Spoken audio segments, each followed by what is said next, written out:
Di ba? Hi! Hi. Hi! Panonood! Kain. Kain. Lupla. Hoy, Pidoy! Wala na. Easy siya kumain, guys. Gusto siya kumain, guys. Maray na daw mga idol, mga iday. Hi guys! So for today's video, pagkatapos nga ni Pidoy gumawa ng maliit na cabinet doon sa kwarto namin, dumiretso na kami dito sa rooftop kasi nandito sila nagsasamgyup. Bali nung nagpalengke kami nung nakaraan, bumili ako ng 1 kilo ng baboy. Tapos si Trala naman, nagpalengke sila kagabi, bumili ng lettuce na 1 kilo din yata yung binili niya, kaya marami. Tapos si Pidoy naman, bumili siya ng kimchi. Tama ba? Ikaw yung bumili ng kimchi? Oh, yan. Siya yung bumili ng kimchi. Di ko maalala. Tinanong ko siya, nandito kasi siya habang nagbo-voice record ako, nakikinig siya. Tapos ayan.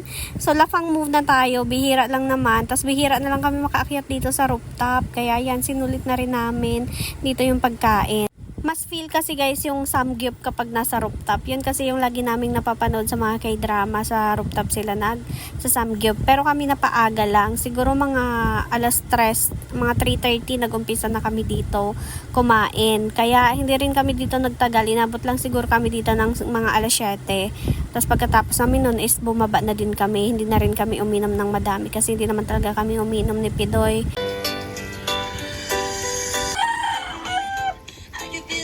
Guys, pag naubos yung aming pang-samgyup na karne, may naka-reserve kami dito.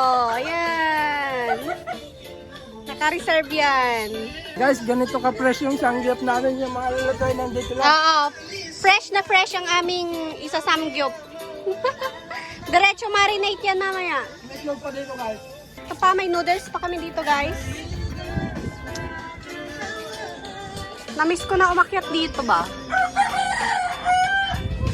So, inubos lang namin dyan yung aming pagkain. Charot! Nakikain na kami ng noodles. Tapos, ayun, yung karne na binili namin. Tapos, yung noodles namin, guys, may kasamang mushroom yan na binigay ng kapitbahay. Kasi yung kapitbahay namin, guys, may tanim silang saging. Tapos, kung naalala nyo, meron dito dating warehouse na nasunog. Tapos, may tanim yun doon na saging. Tapos, parang nagkaroon siya ng mushroom, tumubo yung mushroom. Masyado kasing marami yung mushroom, guys. So, hindi na kayang ubusin ng mga taon ng boss namin sa kabila. Kaya binigay na lang sa amin. 6:20 guys, ngayon, pero maliwanag pa rin. Nandito kami ngayon guys sa rooftop. Sa pinakataas ng 3rd floor. Bali, 4th floor. So, 4th floor. ayan guys, taas, nakakatakot. So, ayan natin. Ayan sila guys. Say hi. Hey! Ayan si ate. Busog na. Hindi na makagalaw.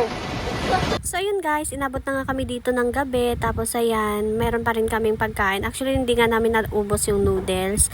Tapos nagdatingan na dito yung iba naming kasama. Pero hindi na namin kaya ni Pidoy uminom. Kaya bumaba na din kami, hindi na rin kami nagtagal. So yung mga kasama na lang namin yung nagtapos na uminom dito sa taas, sa rooftop. Ayan guys. See you on our next video. Please pa-like, follow, and pa-share na din po. Thank you! Maraming salamat sa panonood. Bye-bye!